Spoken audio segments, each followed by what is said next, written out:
desde el rancho, por eso seguido vengo. Todos destructores del señor Guillermo Campo,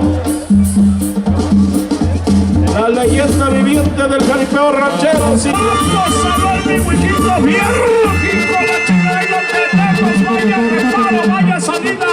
Ahí está este toro, mar y tierra de los destructores. Huiquito peleándole bonita, sabrosa. Échale el aplauso, chicos, chicos. Esto se aplaude.